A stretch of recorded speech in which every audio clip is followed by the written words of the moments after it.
I think you're actually right, Abby, which means I don't know if you need to disagree with me. I don't. Abby was all ready to disagree, but she convinced me really early on that I was wrong. Doesn't happen often, folks, but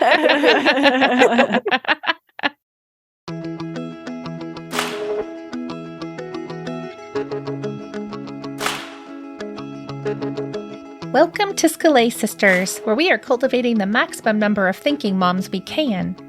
This is the podcast for classical homeschooling mamas who yearn for something more than just checking boxes and getting it all done. School Sisters discusses topics that matter to those of us who believe that educating ourselves through reading widely, thinking deeply, and applying faithfully equips us for the task of educating our children. I'm your host, Brandy Venzel. To get my free, almost weekly, mostly Charlotte Mason newsletter, go to afterthoughtsblog.net/subscribe and sign up. My co-hosts today are Misty Winkler and Abby Wall. Misty is a homeschooling mom of 5, including 2 graduates. She writes and podcasts at simplyconvivial.com and is the author of The Convivial Homeschool. Abby is basically the queen of the School Sistership. Abby is a country-living farmer-rancher, a loving wife, and mom of 5 who homeschools and reads whenever she can. Have you registered for our fall online local retreats yet? If you are listening to this episode the day it comes out, the retreat is next Saturday, October 7th. Our annual Homeschool Essentials Retreat always takes a deep dive into one aspect of homeschooling. This year's topic is time, the most essential part of homeschooling of all. Discussion is an important part of our retreats. When you purchase an individual registration, you can still enjoy post-session discussions online in our Zoom rooms. They are so great. We cannot wait to spend time with you all, so get yourself registered ASAP by going to skolesisters.com/time. That's skolesisters.com/TIME. Today's conversation is the first in a 4-part series covering Charlotte Mason's chapters from school education on training children physically, intellectually, morally, and religiously. Today, we cover physical training, not so much the how as the what and the why. You are going to love this conversation, and so, without further ado, let's get to it. Let's start off with our School every day. Who would like to go first? I would like to go first. It goes along with our discussion today, I think. It does. At least if you're looking for some practical ideas for physical habits, which is what we'll be talking about today. But my book is called Built to Move, and it's by Kelly and his wife, Juliet Starrett. And I've read quite a few of his books before. He does a lot he's a physical therapist, but he has a great, philosophy of movement and mobility.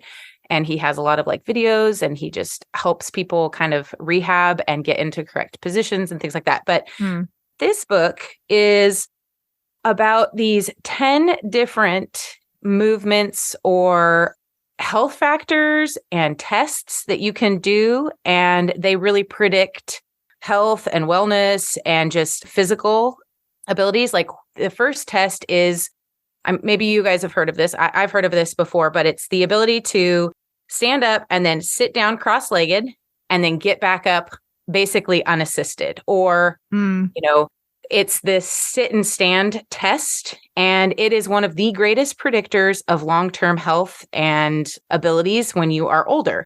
So if you can, from a standing position, kind of crisscross applesauce your way down and then stand up again, with your legs crossed, that's what you do. So all my kids, we've all done this before and everything like that. And there's, in the last year, I've had a major injury. And so this actually became incredibly difficult for me to do. I am back at a point where I'm able to do this and everything like that. But not only does this book explain these different test factors, one's on breathing, and then there's a few other ones, but he also gives prescriptive movements and kind of a spectrum. So maybe you can sit down, but getting up, you'll need to use a chair next to you to kind of assist yourself up. Okay, well, you would score like in like, I don't remember what number it is, but like from a 1 to 10, 10 being you need no hands to even, no hands even pushing off the floor. So I don't know. I think it's really a good book for giving you an assessment of where you're actually at.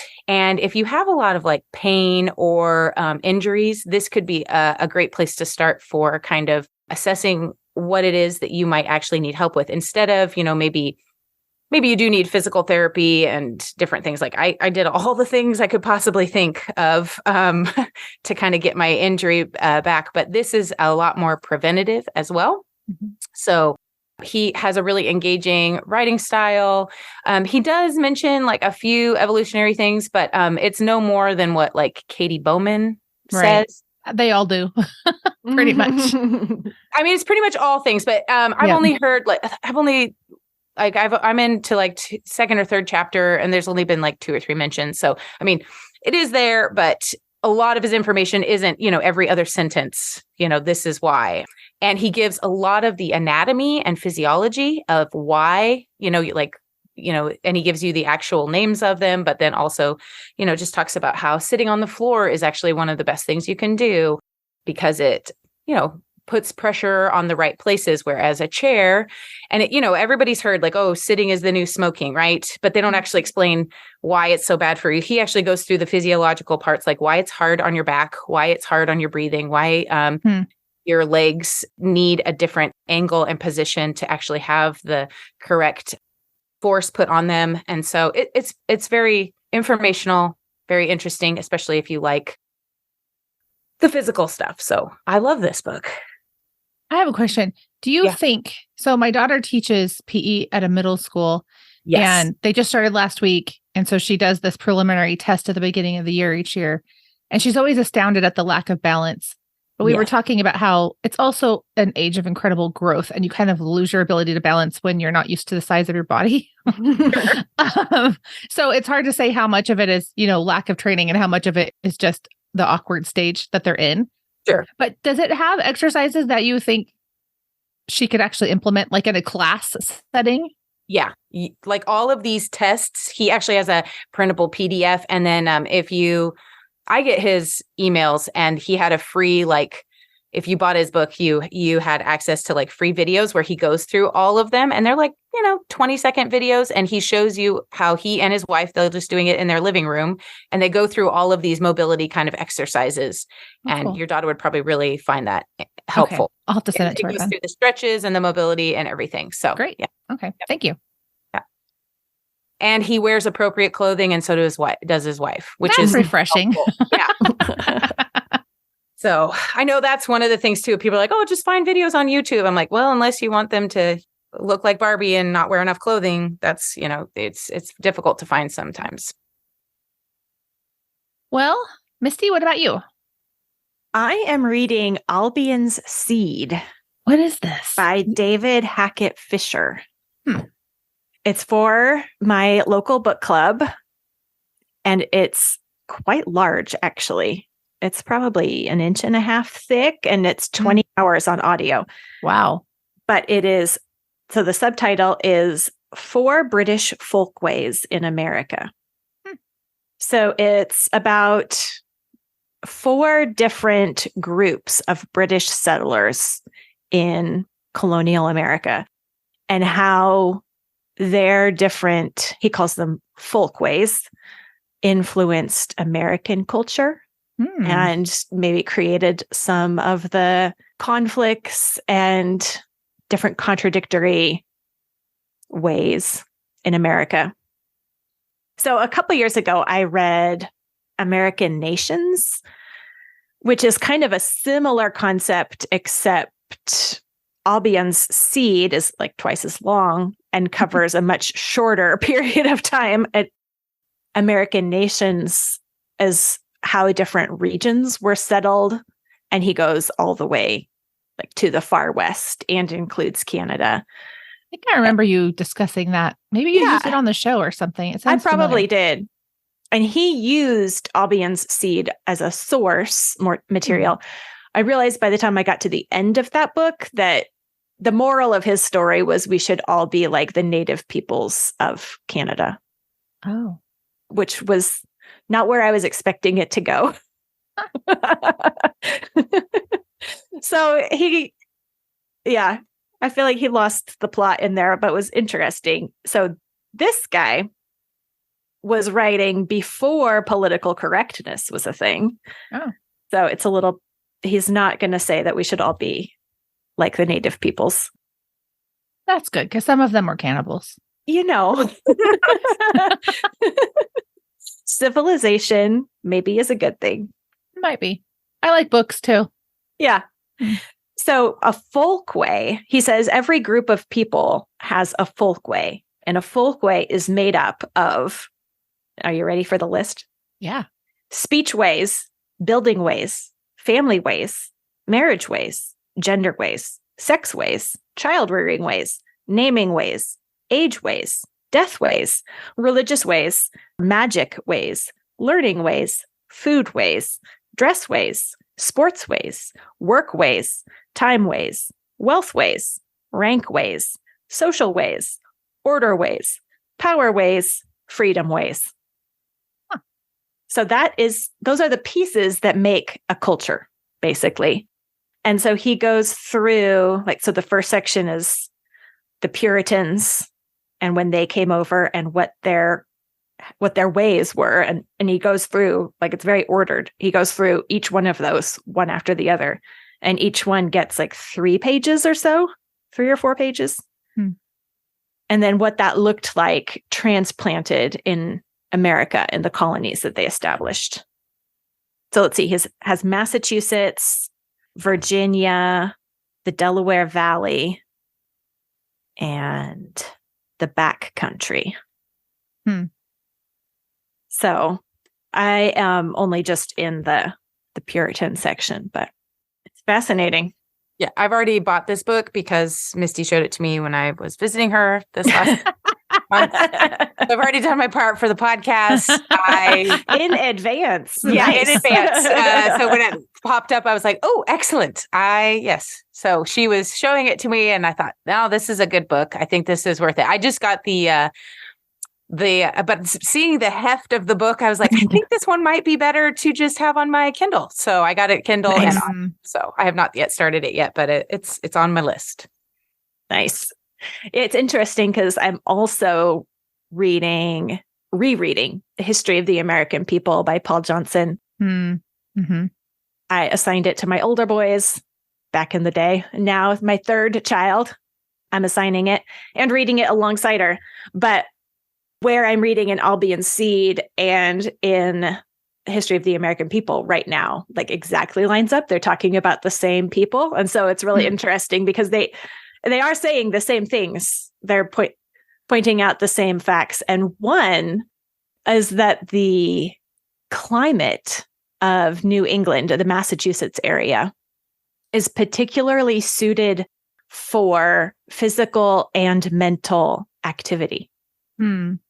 Actually, Paul Johnson talks more about the mental activity and what the researchers or whatever have since discovered the best temperature ranges for people to be most productive. And Massachusetts is right solid in the middle there. So you have a group of people who are intellectually and spiritually dedicated to hard work. And then you transplant them over to a climate where productivity is quickly rewarded because of the fertility of the soil and the climate is stimulating. So it's just really interesting. I didn't ever think about that, but the more stimulating climate is a lot closer to the current climate that I'm living in than the climate that I moved from. And so I'm maybe going to try to use that to appreciate the coldness.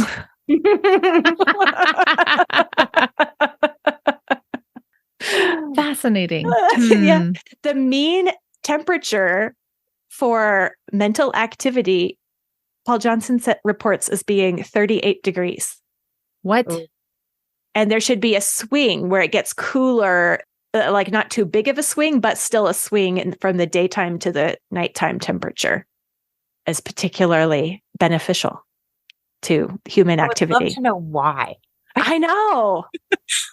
I mean, I could see that, especially in a more agrarian culture, because what grows, when you can grow it, how long your season is, all of those kinds of factors come into play a lot more.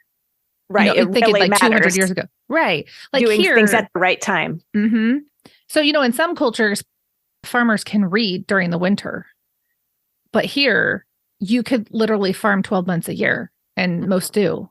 So the idea of like the gentleman farmer thing, I mean, that it does exist in some ways, but I mean, I could see how if you actually had snow and you couldn't plant anything, you would have room in your life for other activities, maybe? Yeah. Yeah. He did point out, Paul Johnson pointed out that part of it is there's a long enough growing season to get enough food, but the winter is cold enough that you have to grow enough food to have some to save. So, a little bit of a ant and the grasshopper situation where you can't be the grasshopper if you're going to eat. Whereas other places, might just be able to forage year round. Right. Oh, I guess I have to buy your book now because now I'm intrigued. Darn it. I was trying not to spend money today. You're buying 2 books because apparently your child. Oh, it's true. So maybe Scolay Sisters needs to buy it for you. Then you don't have to count it. I feel like that just makes you guys financing my problems. We're great enablers. Maybe. But okay. No, so mine, I hesitated even to put this on here because I do not know if I can recommend this book. I'm not even sure I should be reading it. And I'm reading it aloud to my kids, which feels like an extremely risky venture at this point. But I'm reading aloud Neverwhere by Neil Gaiman. I think it's Gaiman. Gaiman. Okay. I don't know because I've just read it and like a true homeschooler, I made up the pronunciation. So I had never read anything by him. I broke my cardinal rule of never buying a novel by a living author. Ooh. And so the first one I got, I sent back because I don't think until then I had ever actually owned pornography, but definitely this was. Wow. Which I was disappointed because it came, I mean, I was disappointed obviously because it was pornography. It's outraged. Yeah. But it was one of those things where like it came recommended from someone that I thought had good taste. So now I'm questioning reality. So then I got rid of it. And then my friend's husband was like, well, if you want to try a book by him, this one is much cleaner.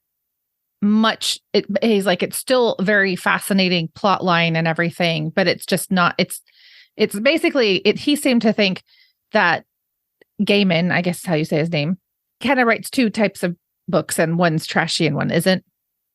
Is what kind of what it sounded like to me. That was his assessment anyway. I have no experience, so I can't judge whether or not that's true.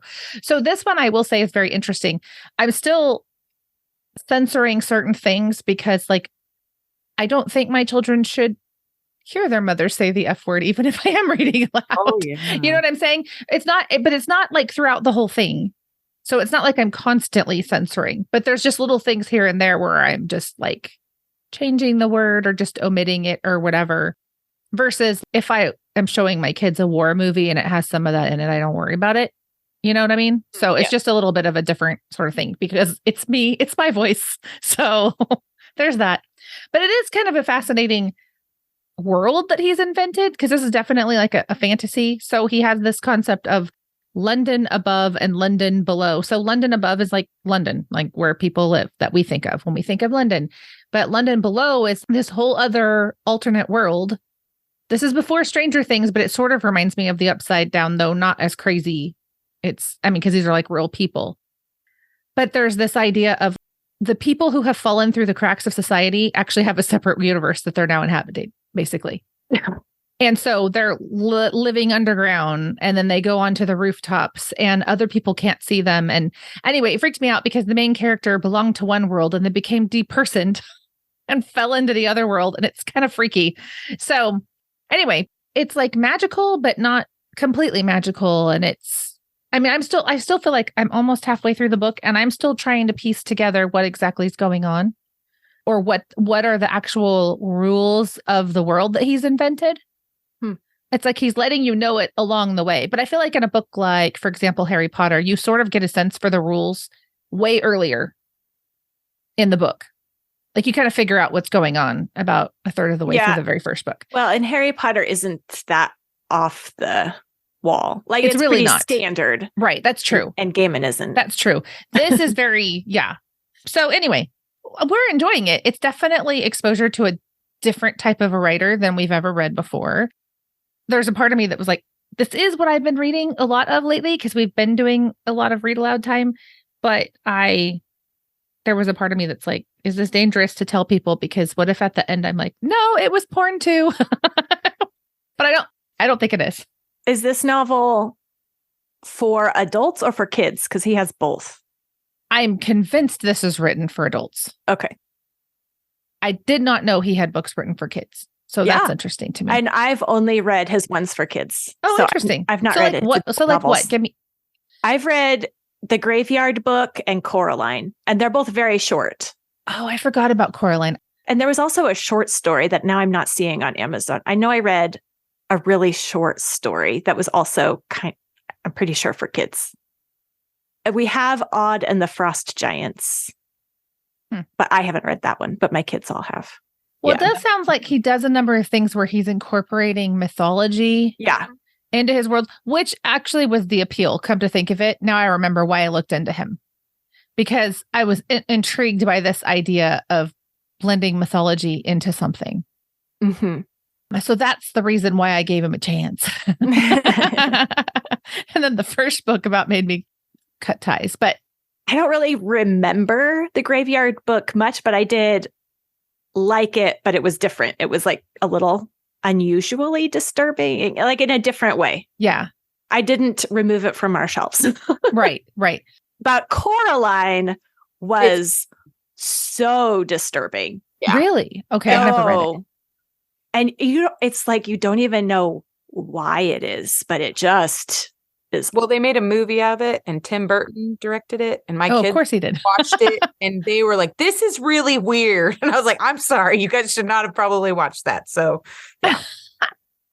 I read it and I'm like, I can't believe this was written for kids. And I'm trying to figure out even why it's so disturbing. Interesting. But she has like buttons for eyes. Yeah. And for some reason that, I don't know. I mean, that's part of the problem is he is a great writer. Mm-hmm. And you're like, he clearly wanted you to be disturbed and he succeeded. Right. Yeah. Disturbing is actually a good word for this book, even because it's not necessarily scary. Right. And it's not even necessarily suspenseful. Like there's not like cliffhangers at the end of every chapter or anything. So I was trying to think of the right word. And I do think disturbing is the right one for this book as well, for Neverwhere. There's just something about it that sort of freaks me out if I think about it too much. Yeah. Yeah. Well, and then one of my daughters was like, I used to have a dream that I was depersoned, because the way he describes it is the main character is walking around and like nobody sees him, nobody hears him. And at one point he gets scared and he calls 911 and they can't hear his voice. And it's just like he has become completely a non-person to the world that he was inhabiting. And so my daughter, I was like, can we keep reading this? If you've had dreams like this, because it kind of even refers to him having had a dream like that when he was little. And now it's become his reality. And she was, she said she was fine. So we kept reading. Yeah, it's not on my to be read pile ever. So I can't handle things like that. I think I just was trying to give a chance for a genre that was one that we don't explore. Like now that they're older. Yes. I'm trying to push out some of the edges of the types of things that we expose ourselves to in terms of genre, because I don't necessarily want to change anything about what I assigned for high school.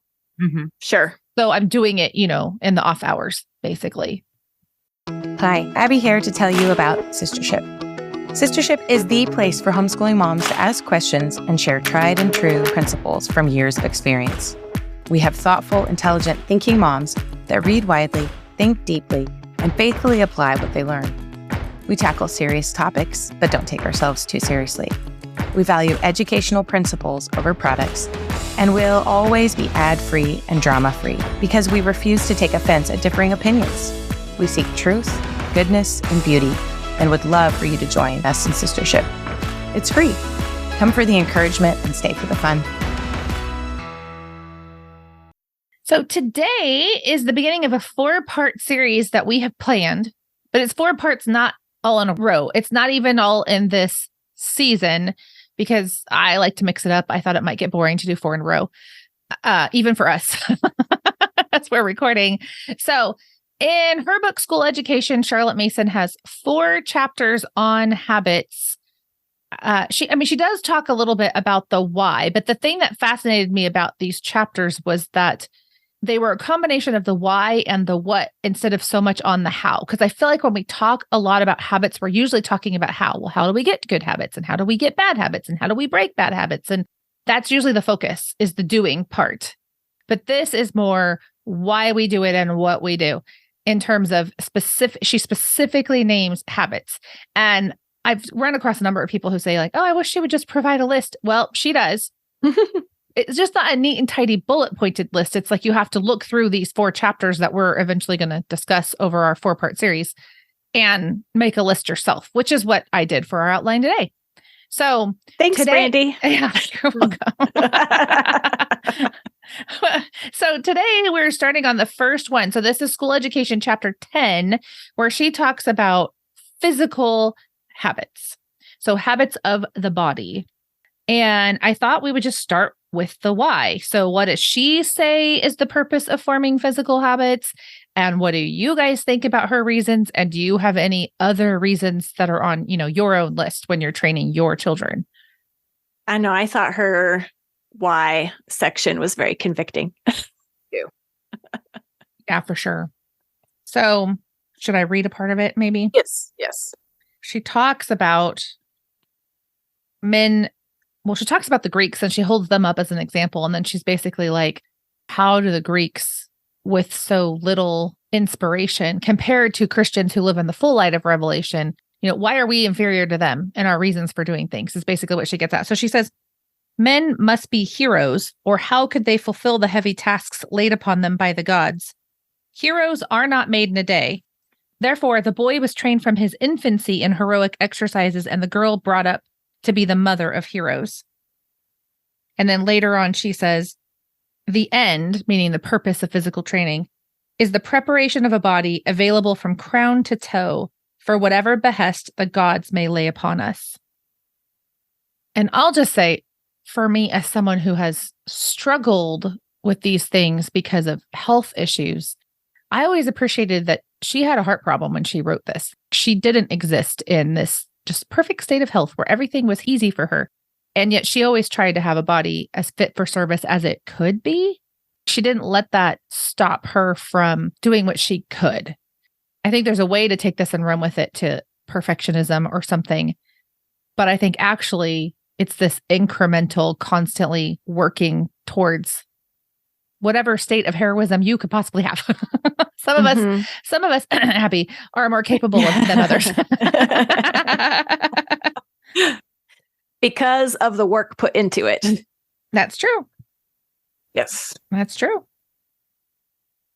What's another place? I was going to read one other place. Ye are not your own. Mm-hmm. The divine author of your being has given you life and a body finely adapted for his service.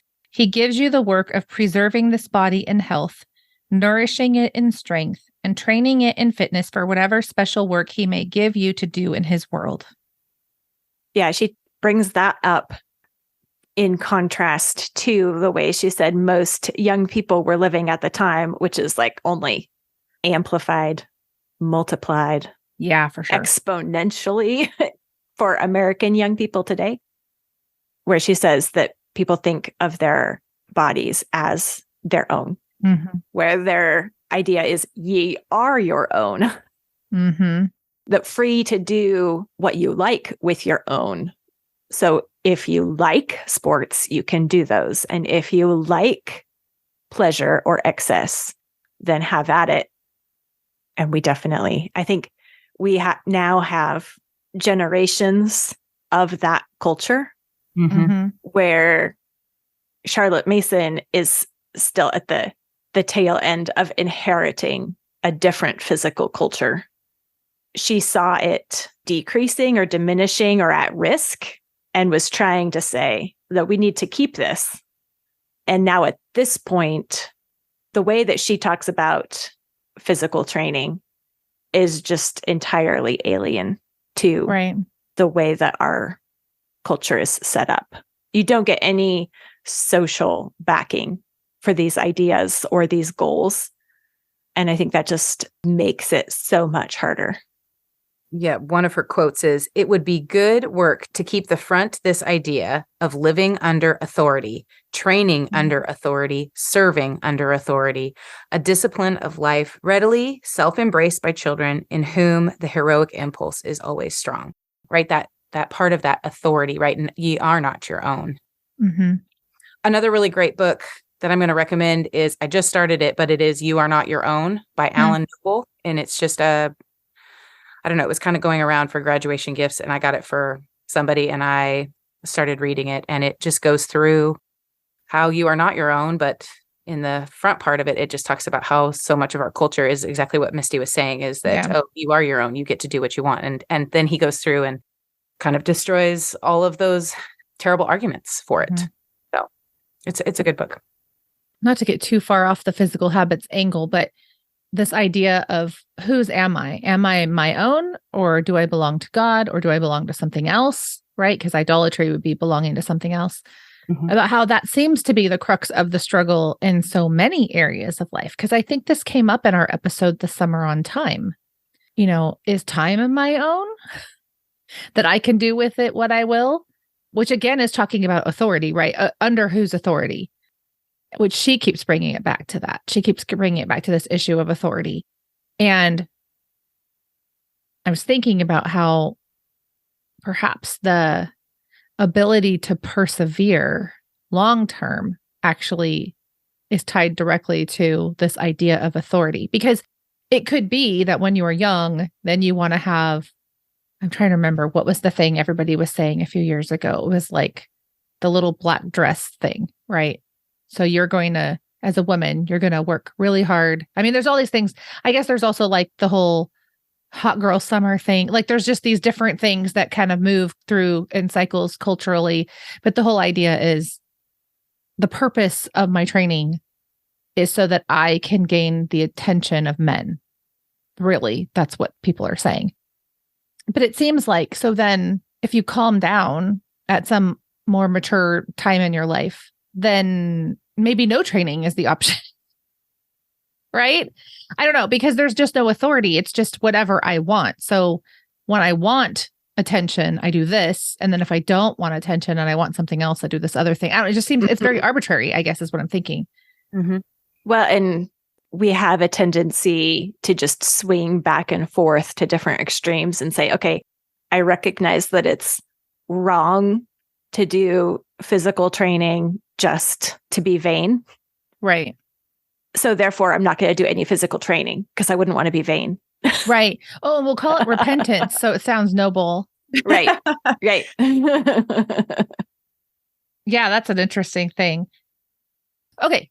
I really, really, really would love for us to go through her list of habits and just talk through what you guys were thinking and observing as you were reading this, because it's so easy for our talk on this kind of subject to be limited to exercise. Sure. And she's getting into a whole world that most of us never talk about, and no parenting magazine is ever going to tell you could be trained, except for maybe manners. And so let's just start on page 105 is where she starts. And let's just kind of work through the list and see what you guys think.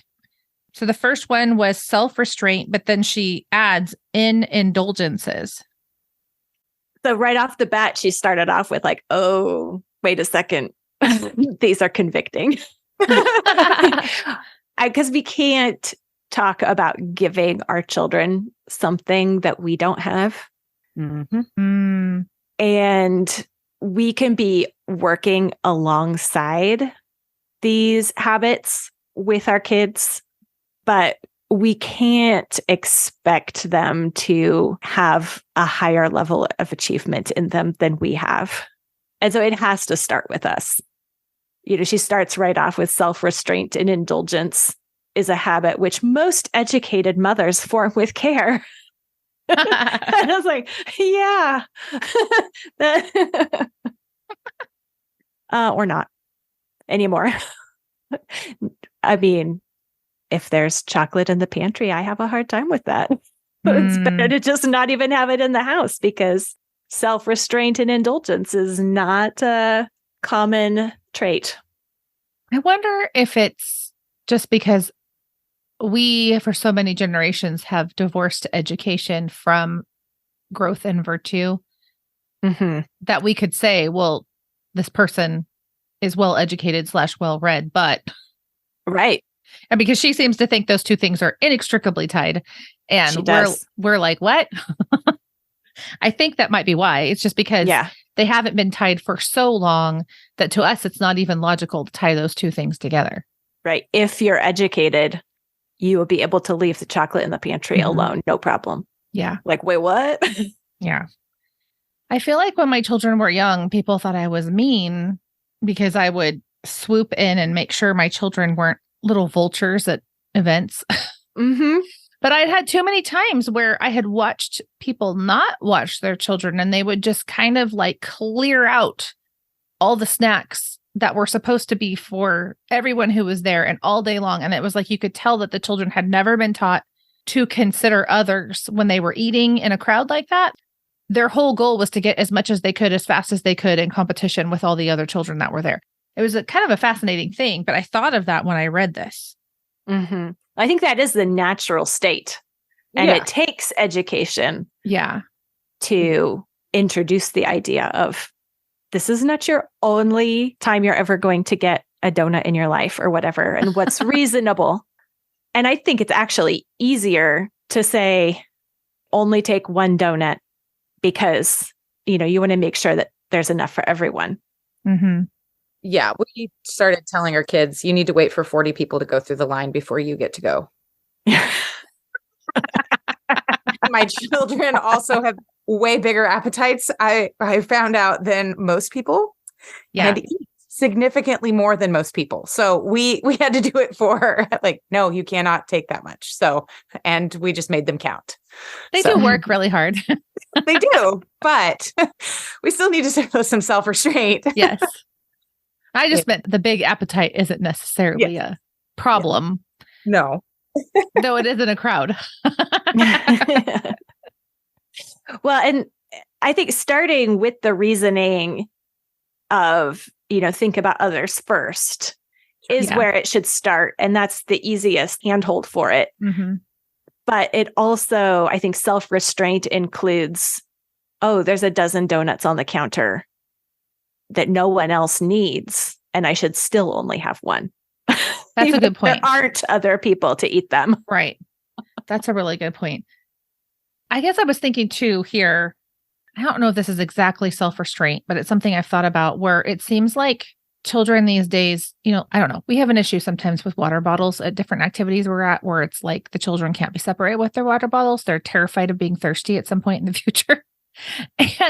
But I was thinking about like with self-restraint, I do think there's this issue, kind of ties into some of the other things she talks about, but like just this willingness to be uncomfortable for a little while. Yeah. You are hungry and dinner's half an hour away. And so you come into the kitchen. But like my kids will come into the kitchen and start asking for food. But it's good for them to suffer in this small way. Yeah. Because if we go back to the whole hero training thing, heroes can be tired and they can be like they have to work in the face of great levels of uncomfortable.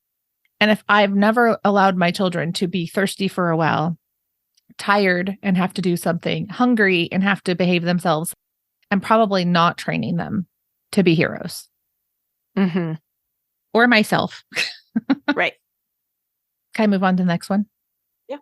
So self-control, she talks about two types of self-control. So there was the big one, which was self-control in emergencies. These are the people who don't panic. And then there was the smaller one, which was self-control in small annoyances, being impervious to irritating things. I do think they go together. Yeah, I think the impervious to small annoyances and cheerful under small inconveniences, those are the baby steps, the training ground for, oh, now I know how to be calm instead of panicked in an emergency as well. That's a good point. If you are the kind of person who panics when something goes wrong, I don't know exactly how to train yourself, because when you are panicked, your brain kind of turns off. This was just something I was pondering. How do you get better? Do you think just working on the small things would actually bear dividends in true emergencies? Yeah, and I think noticing when the panic starts and having tactics for redirecting or coping or whatever. Sometimes, I'm thinking of like a kid in a tantrum. Sometimes you can see it coming and show them how to, like, you learn how to, and you can show them how to stop it at the beginning. But like once the floodgates have opened, you just kind of have to stick with them until they calm down. It's funny. I hadn't really tied tantrums to panicking, but I think you're right. There is kind of a similarity. The heightened response to something that feels really important is common to both. I have a child that was born cool, calm, and collected in an emergency. So I do think some people just are that way, because I certainly didn't train that. Yeah. Nor did I set the best example as a young mom. So yeah, I'm pretty sure Matt could do like triage on things. Like he just, very, very calm in an emergency. Yeah, I think there's definitely personalities that are more like that, but also those people tend to have pretty great self-control as well. Just or social emotional control maybe too. Right? Yeah. Maybe they do still feel a little panicky, but they just know that outward calm will only be helpful to the situation. So self-discipline. The discipline of a habit is never complete until it becomes self-discipline in habits. The well-trained child delights to bring himself into good habits in these respects. That's the thing, is habit training. It seems like it takes a long time, for certain, I don't know, I think of good handwriting, or if we're talking about physical things, right? It takes a long time to teach the mechanics, and it takes a long time until it's kind of fluid and it's actually making it seem effortless. But then it does become a delight. This is one too, where even just the way she expresses it made me think about how the culture was working with the grain for her to say these things. And the culture is actively rebelling against these things. So you're not going to get the reinforcements, because she says here with self-discipline and the child wanting the discipline. She says he knows that to be cleanly, neat, prompt, orderly is so much toward making a man of him. He has this ideal. He knows that these things are going to give him respect of adults. They're training him to join these people that he's looking up to. And so he can see that he is like becoming worthy. It's that heroic ideal, the ideal type that he sees, and that a lot of our kids don't see. They don't have that vision. In fact, if they have these kinds of self-discipline habits, they could very well be made fun of for them in a group of peers rather than admired for them. Well, and it says too, like, supposing that good habits have not been set up at home, parents look to school life to supply the omission. But the habits practiced in school and relaxed at home because it's holiday now, do not really become the habits of life. What Misty was saying, like some of the cultural things that are being practiced are not, they're in opposition to what, a lot of us are trying to do at home, or at least what I think.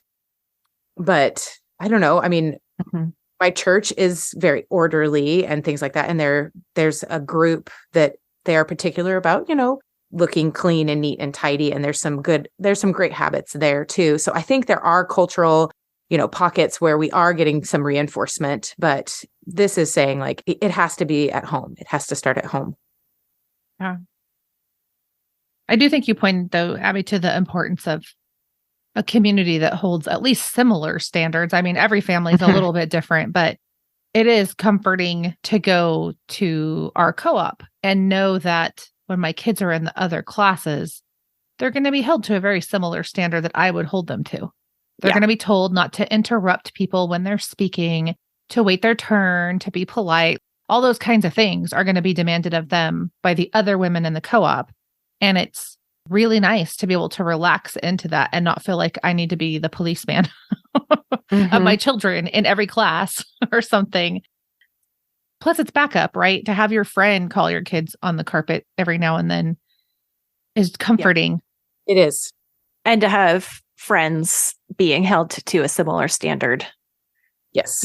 That feeling of being the only one is detrimental to habit. It's true. One thing I thought was a really good point here that she said was on page 108, where she says, habits are not fully formed so long as supervision is necessary.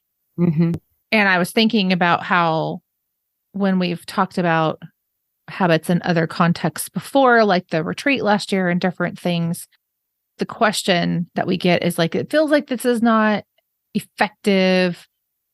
I'm still having to monitor everything. I mean, I don't know exactly how to get every single child to that point where they don't require supervision, but I can see how if we write it on our calendar and we're saying, this is how long it should take for the habit to be formed. This is how long I'm committed to working on this, but they still need supervision, but we think of ourselves as being done. It's going to start feeling like futility. A lot of these habits are habits that, like she says here, the nursery child, like we're talking about toddlers, starting with toddlers and going through school life. So these are big habits that are not 30-day habits. They are years of inculcating. And then it's not just that they are habits like you train a dog. Right. And because they've repeated it so much, then they just do it automatically. And there's a lot of habits stuff out there that really does treat people like trained dogs. And sometimes as parents, it can be very tempting to look at these things and like, okay, if I just do training the right way with my kids, they will perform the way I want them to perform. Right. And really, these are habits of character. And where she talks about the child makes them their own, the child delights to bring himself to these good habits. It becomes an identity. It becomes just a part of him. His affection is trained, right? It's ordo amoris, actually. Yes. Yeah. He wants to be this way. And so he's working for it, and you are helping guide. And even as an adult, I mean, I have pretty good habits, like exercise habits. We'll talk about that. But I really do a lot better when I am being accountable to a friend or a group of people, right? Where I am checking in with them and I am telling them, well, this is what my plan is to do. And then I keep my word to myself and others. Like, they don't care that I'm not doing this, but it just helps. And so I think that there is an accountability piece too, that yes, I am practicing these habits or whatever, but it is nice to, tell someone with that. And that can be a parent, like, checking in with our kids about that is important still, right? So it also changes. I'm thinking she talks about so many things, habits of behavior, habits of deportment, of address, of tone of voice. I mean, these are things where I don't expect my teenage boy to use the same deportment and tone of voice that he used when he was a 7-year-old boy, right? And so I think one reason why we have to keep working on these things is because they are changing creatures. Like, there's generally a way that adults act, but there's not generally a way that all children act, because there are younger children and there are older children. And it really does change things. I wonder if that's one of the reasons why we have to stay involved, is because things keep adding or changing. Even with something like habits of modesty. Well, when you're 6, your mom is saying things like, quit pulling up your dress, don't put your dress over your head. Yeah. Right. But when you're a teenager, it's how to sit in a dress so that you are appropriate or whatever. And so it changes because of the context of the age. Yeah. Yeah. I was even thinking that whole idea of like women and children first. Right. At some point for a boy, he no longer falls into the child category. That transition, right? Someone might give up their seat for him if he's exhausted and he's 3.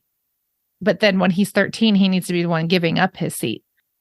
Yeah, actually, that's a good one. A local friend here was recently pointing out they were also new to the area, and women and children first is in our church community an established principle.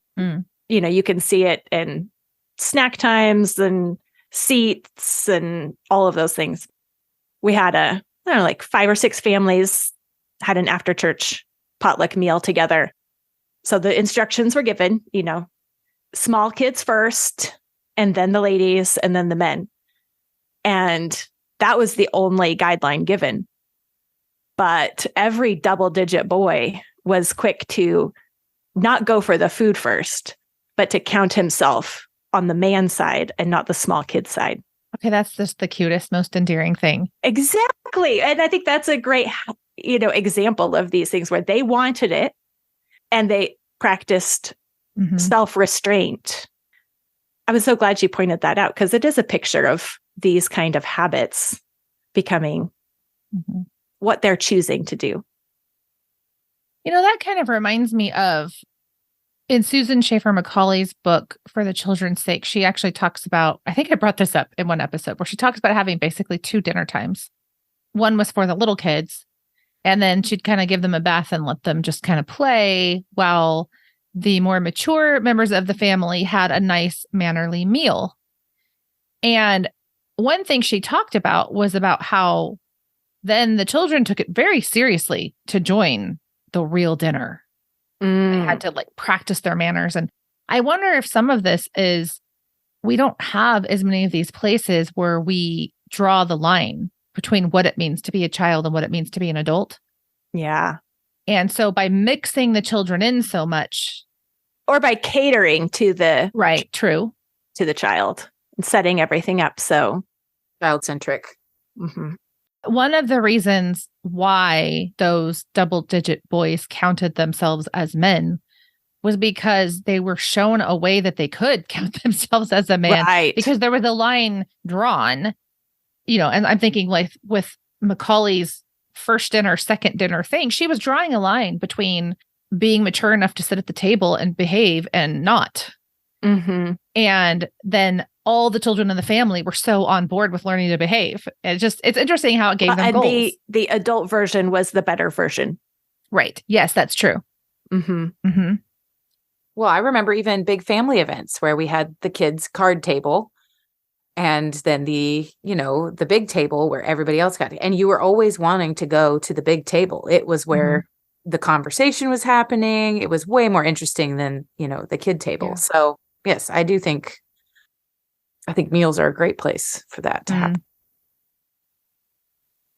So some of these other ones on her list are not necessarily things I would ever have thought about as physical habits. The next 2, I think, kind of pair together and they fascinate me. It's alertness and quick perception. So with alertness, she's talking about, for example, she talks about not missing the chance for service. So you see things that need to be done or could be done that would be good. And then they're taught to seize the opportunity even of getting knowledge. So they're alert to a chance to learn something. With quick perception, what does she say? Quickness of observation. So you're actually trying to train them to take things in and process it faster is what it sounds like, which is an interesting thing to me, trying to think about how to do that. Yeah, and maybe not faster as in like speed reading, but faster, more ready to, like she lists all the senses there. And so it's not that you're like speeding through them, but you are quick to notice that they're there instead of just being oblivious. It reminds me of like being Sherlock Holmes, right? Totally. Picking up all of those, insignificant details that solve the murder or solve the mystery. So yes. It reminded me of Psych, actually. Oh, okay, yeah. Because the show will make flashbacks to him when he was a little boy with his dad. And this kind of thing would happen. They'd go into a diner and they'd sit down. And then his dad would say things like, well, how many people are wearing a hat? And where are all the exits? So he trained him to, when you walk into a room, notice all of these details that would be important if you were doing an investigation. Yes. My kids are really good at spotting things like in the woods and when they're hunting because they're trained to be alert and to have that, quick perception of things. I'm not nearly as good as my kids are. And Matt's, great at pointing things out to them. So yes. Yeah, that one definitely felt like my biggest weakness being poked and prodded when I read that section because I can be so oblivious to my surroundings. It's embarrassing. And then she's like, how many what does she say? How was the woman dressed who sat at the door of the fourth house in the last street? Oh, no, I would fail that test every time. Well, I'm like, I didn't even notice that the coffee table was dirty. This is really bad. There was a woman there? Yeah, Which street was the last street? Seriously. Oh, goodness. We used to play a game like that. So we, when we would kind of clean up the house in the evening or whatever, and then, we would make it a game like, okay, I still see 10 things that are not where they're supposed to be. And then they would see if they could find them. So sometimes it is just training to see those things. And some kids are completely oblivious. Like, they're like, I didn't notice that piece of trash, that fell out of my pocket. And like, really? You didn't see it? It's yours. Yeah. No, I just didn't even notice it. There are those. Yeah. A game like that probably would have been the best for kids like me. Like I've always been super low register. Like just things do not dawn on me. I'm kind of just in my head. And to be regularly asked those kinds of questions, I would have failed, but I think it would have been good for me, better for me maybe than, I don't know. It's like the kid that is taught to narrate through a huge struggle versus the one that is kind of naturally a tattletale and can report on everything anyway. Who's better served by the narration training? It's the one that struggled to put words together and struggled to recall. And I mean, that's the one who got the workout, right? With those kinds of games, you want to play them with the kid that is really bad at them. Yes. Because that's the one who needs it. Yes. Yeah. It's like with self-control, we noted earlier, some kids are born just with more natural self-control. That doesn't mean that those who have low self-control don't need to be trained in self-control. They actually just need to be trained more in it. Yeah. And it's the same with alertness. We could go into the Myers-Briggs personality or whatever and say, I'm sorry, like alertness is not my thing. And it's like, too bad. Right. No, that indicates where you're going to have to work harder. Right. To maybe even be adequate, but it is where work can still be done. You don't get an excuse like, oh, no, my self-control is bad. And it's the same with, self-control, it's also a fruit of the spirit. Right. But so there's clearly no excuse there. Right. But even alertness and quick perception, it might be harder for some people, but that doesn't mean that it can't improve or that therefore you just get to write off those abilities as something that you aren't even going to care about, which is my temptation. Oh, I can't be good at that easily? I'm like, never mind. I don't care about that. Okay, so she talks briefly about stimulating ideas. She talks about reading moral aphorisms or maybe stories of virtuous Greeks or Roman children or whatever. And actually, Abby, I thought of that when you talked about Sherlock Holmes, because reading a little Sherlock Holmes actually makes my kids want to notice things. Yes. And feel clever the way Sherlock Holmes feels clever, right? It's kind of like when you talked about hunting, like reading a book about Indians tracking in the wilderness makes my kids want to be more observant in that way. So I do think some of these books we read when they're younger can be helpful. Well, and even occasionally a TV show. My kids this summer discovered this show called Alone, where they put people in the wilderness. They have to film themselves, and it's like in the Canadian wilderness. And my kids have gone to building a fort and preparing themselves and practicing skills of survival. So that's cool. I mean, I never thought of, a show, but it is giving them an idea. And I mean, they have already read, Little House series, the Little Britches series, like right. a lot of kind of adventure stories of survival. And so that is already something that has been in their purview, their life. And now they are wanting to hone in some skills, and they talk about how they would do it differently and what they would do. There are places where ideas come up. I thought it was interesting that she stuck that right in the middle. So she's giving a how-to here in the middle rather than stimulating ideas isn't a physical habit. Right. No. And the last sentence there about it, she says, we'll have to revive this kind of teaching, just giving those pictures of the vision, if we would have children undertake the labor of the discipline of habit, a discipline that we can do no more than initiate. Mm-hmm. And it's so easy to think that all of these disciplines or habits are things that we have to give our children, as in like police them all and check them all off and get to the point where we do check them off and move on and they're just in the bag. And that was our work that we did. Yeah. And so she's saying here, like, that's not really what's going on here. We're initiating and we're giving that accountability. And some of the teaching that we have to do is inspiring them with the idea and letting them run with it. Yep. Letting them build a fort, right, Abby? Yes, letting them build a fort, and things like push-up and pull-up competitions. But be careful, because if you let them listen to audiobooks from former military personnel, they might just have a conversation with you and tell you, well, they think they're being called to be in the military service. So just beware. It's true. There's some really great discipline that has come out of it, but also right. a lot of other options and opportunities. We've had some of those discussions, like do you really want that guy to be your commander-in-chief? That seems to be the main problem at our house with the military. Yes. Anyway.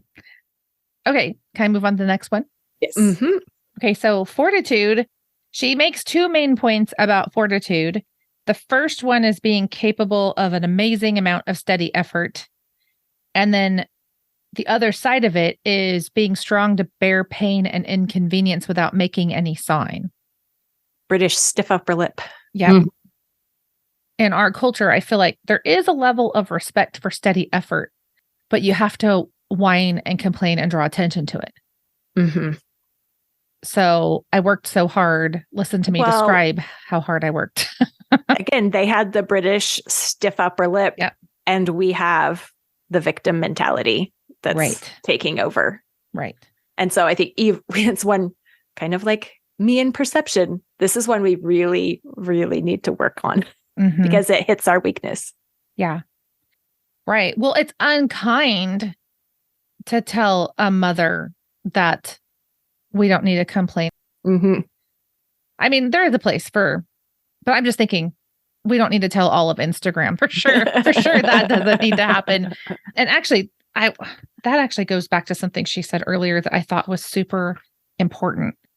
She says, fretfulness, impatience, resentfulness, and nervous irritability generally grows with expression and passes away under self-control. Mm-hmm. Yeah. I mean, there is a place for sharing each other's burdens, no doubt. And there are hard times in life where we need to talk about those kinds of things. But what are our habits? If the habit is to talk about how inconvenient and tiresome and blah, blah, blah, whatever it is, then those negative attitudes that we have, whether it's resentfulness or bitterness or despair or whatever it is, are going to get bigger. Like it doesn't actually help. Yeah. One way to apply that is just noticing what becomes trendy to post on Instagram and what you post on Instagram or what your friend group talks about is forming that rut, the habit of communicate. What do we talk about? How do we talk about it? What are we feeding? Yes. Yeah. Well, there was a time where I had to back away from a couple of friends just because of how they talked about their husbands.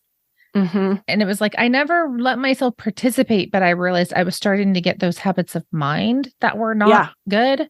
Yep. And so, I mean, it wasn't like, I'm not one to be like, you're toxic and I'm cutting you out of my life. But, there is such a thing as who am I going to spend the bulk of my time with? And who am I going to let influence me? And I was obviously being influenced and not influencing. Right. So right. I had to back away a little bit. Well, and a habitual mindset of being thankful in all circumstances, right? We are called to do that and to take every thought captive. So when we are whining and complaining and making excuses, we're going to talk about habits of the mind. But yeah, this is a habit of gratitude is going to serve you far better than whining and complaining. Yeah. So she runs through the last 4 really quickly. It's service, courage, prudence, and chastity.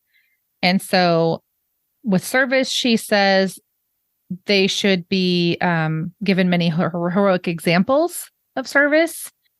I thought this was interesting. Until he grudges to let slip an opportunity. So there's this idea that he's been enculturated, right?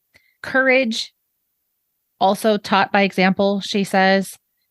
But she equates that to knowing that the thing done is of more consequence than the person doing the thing. Yeah, that's another idea. Do we even have that idea anymore? Right. Prudence. She says courage without prudence is recklessness. So you have to have prudence. But she talks about not being so prudent that actually you become kind of like hypochondriac. And then her last one is chastity. And she says basically that rests on the idea that your bodies are the temple of the Holy Spirit. Thoughts on these things? Oh, this year I read Eusebius and Bede, the Ecclesiastical History of the English People by Bede. And then now for this school year, I'm reading Fox's Book of Martyrs. So I'm just all over the martyr stories this year. I mean, there were multiple reasons why those all lined up this year.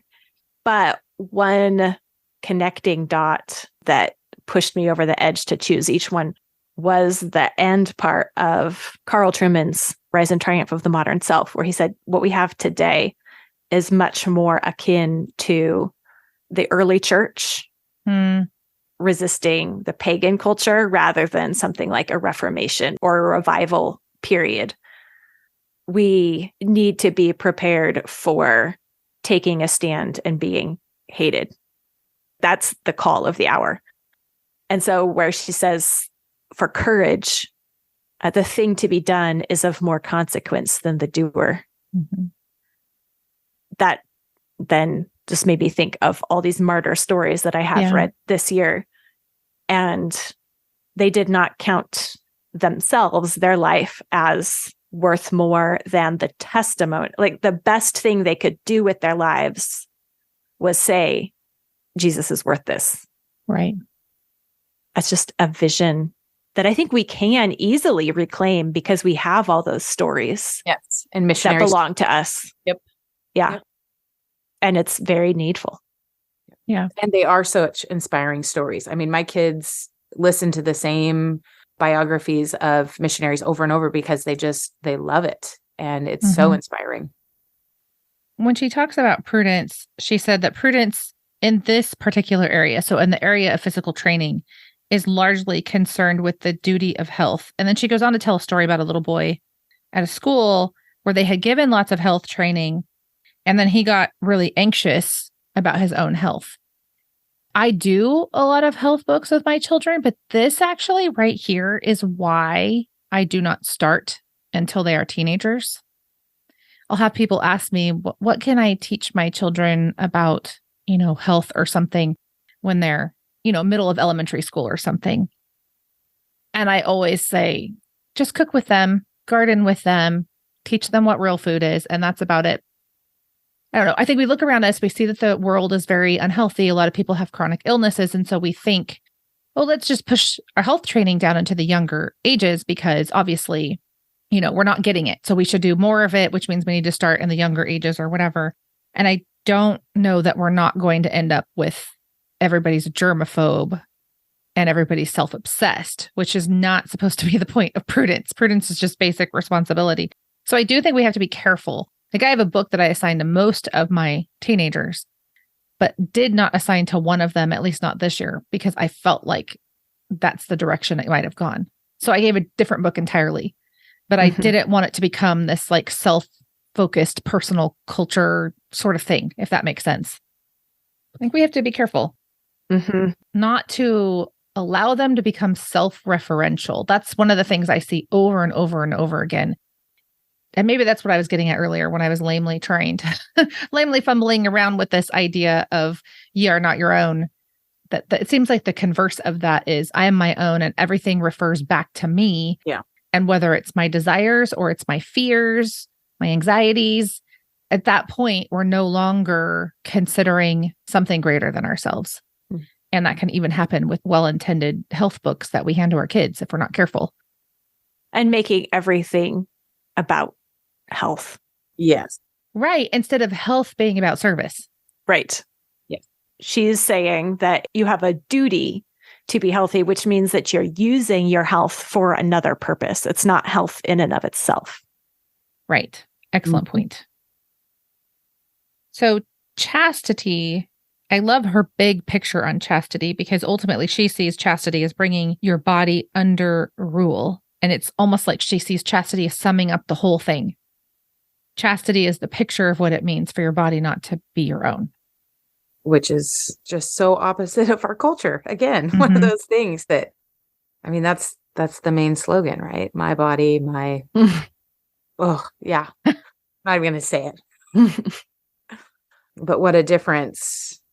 Her own words, right? Your bodies are the temple of the Holy Ghost, right? Right. Right. But she even says, but how inadequately do we present the thought, right? Well, for the most part, we don't, unless we're talking about something specifically sexual, it seems to me.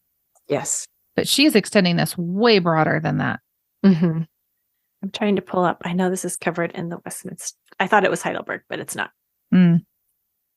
Well, it's because who do you belong? I belong body and soul to my... Well, that's you're not your own, but the chastity. Yes. Okay, good. Well, I just like the final thought that Charlotte Mason has here. It's parents would do well to see to it that they turn out their children fit for service, not only by observing the necessary hygienic conditions, but bringing their bodies under rule, training them in habits, and inspiring them with the ideas of knightly service. Yeah. That can sound very secular if we're not careful. Okay. But I don't think that she at all meant that. Because we have to remember that when she talks about authority, she capitalizes it for a reason.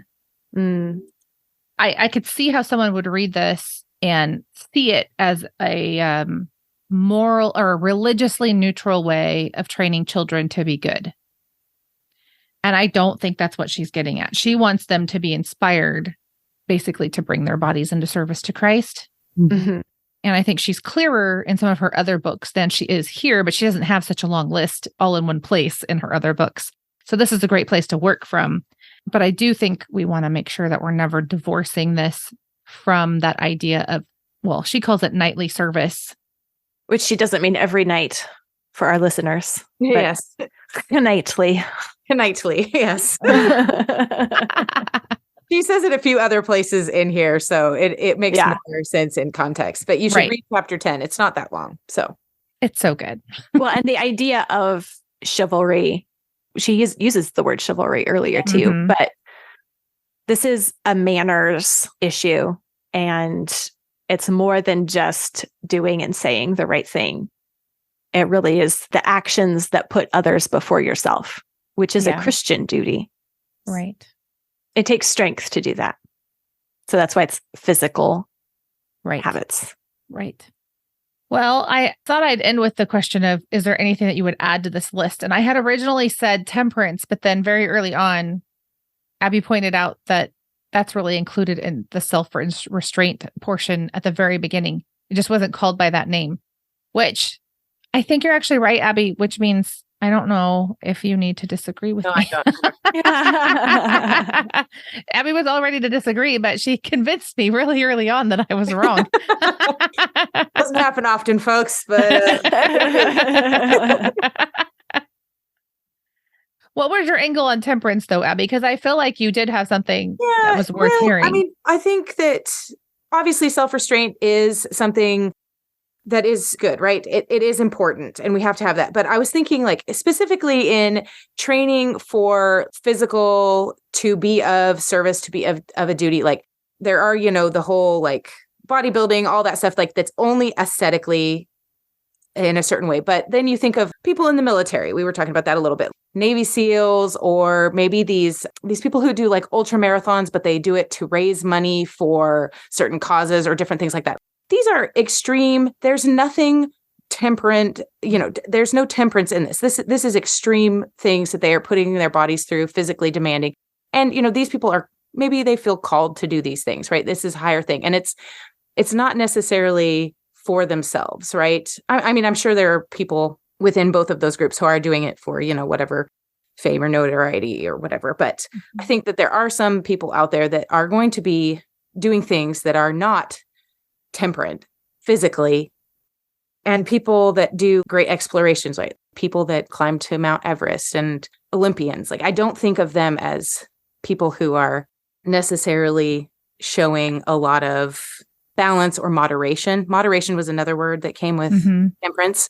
I don't see a lot of that because it's for a purpose, it's for a cause, or it's for, a very specific thing that they're doing. And so I think sometimes I think of like Spartans too, right? The training programs that they went through, it was incredible. And not that we're emulating those things, but I just do think that there are some people that are called to do these more extreme type physical requirements, and they've disciplined their bodies for that.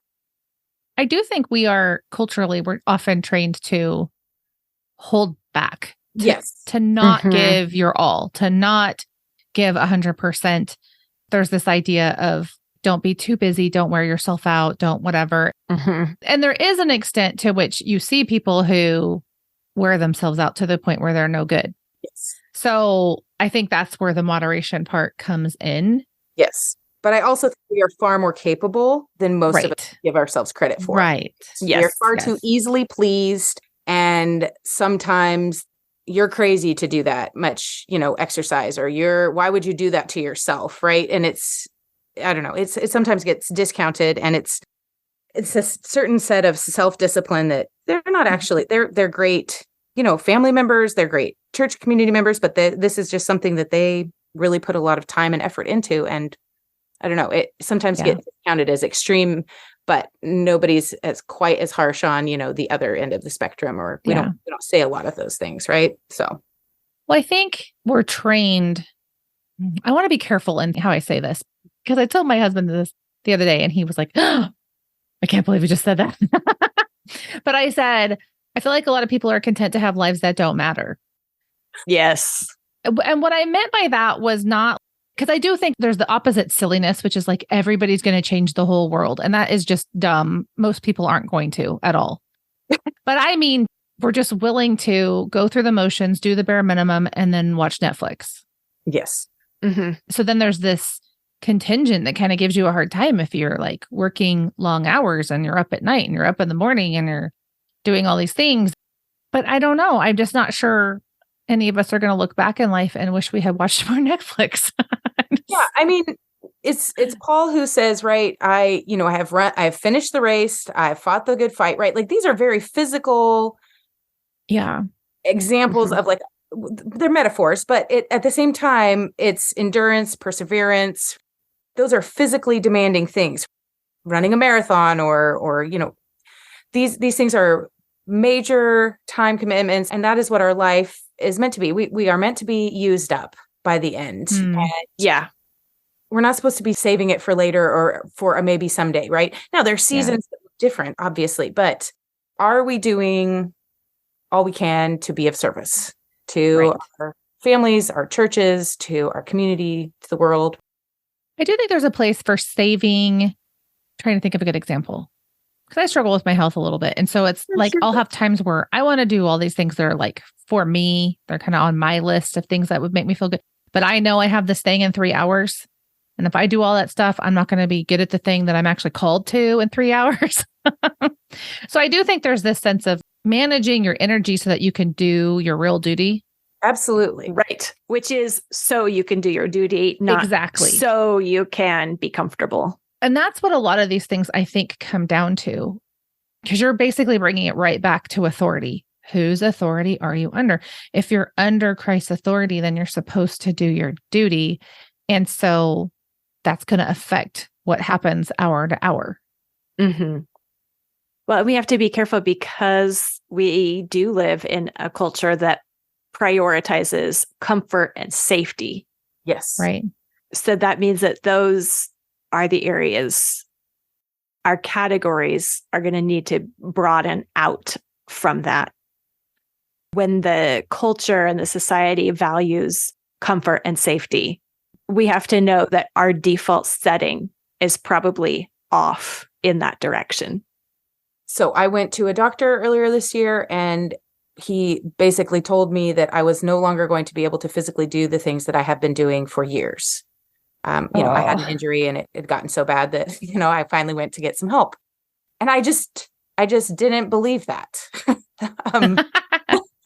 And I just thought, no, I'm coming here to find a solution to a problem. And I need some support and assistance because it's not getting better on its own. And I've tried some things. There are times in our lives where we are going to, need the assistance and support of, help, but we need to also not always listen to voices that just say, no, you just need to stop doing all the things because you need to be comfortable and safe. Take it easy. Take it easy. Mm-hmm. Stop doing everything. And in fact, that made it worse. Right. It's tricky. Yes. And then finding things and persevering and, working through painful situations so that, you can get better. And then you shove it in their face when you tell them you ran a half marathon. So not that anyone here did that, but cut that out. No, it is tricky. And I feel like that's why we have to keep coming back to authority, because it's not like anyone here can make those decisions for someone else. Yes. We have to each individually be put under the authority of the Lord into his service and then live from that place, praying for wisdom along the way. I love that you didn't allow them to define your condition as incurable, because that is a pet peeve of mine.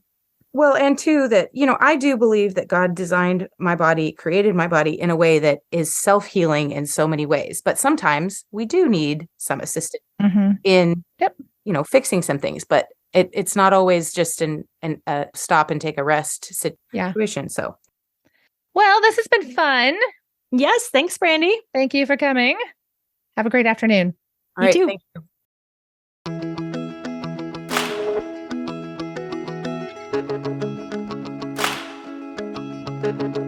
That's it for today. Thank you so much for listening and being a part of the sisterhood of the podcast. If you enjoyed today's episode, share it with a friend and then discuss it with her.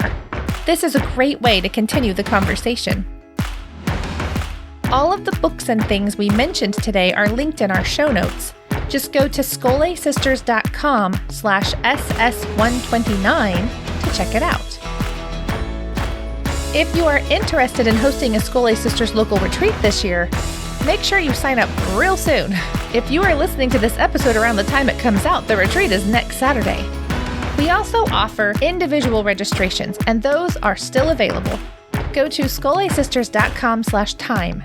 That's scolesisters.com/TIME to register. In our next episode, Abby and I are chatting with our friend Jamie Marstall about homeschooling high school and how outsourcing can help you do this successfully. Due to the retreat, there will be 3 weeks instead of our usual 2 weeks until this episode is released. Make sure you are following us in your podcast app because you don't want to miss this great conversation. Until then, we want to remind you once again that homeschooling is a marathon you needn't run alone, so open up your eyes and look around you. Find your sisters. No, it's fine. That's why we show up on time. I was going to say early, but we weren't early. I'm so glad to talk to sane people. Oh, have you been talking to insane people?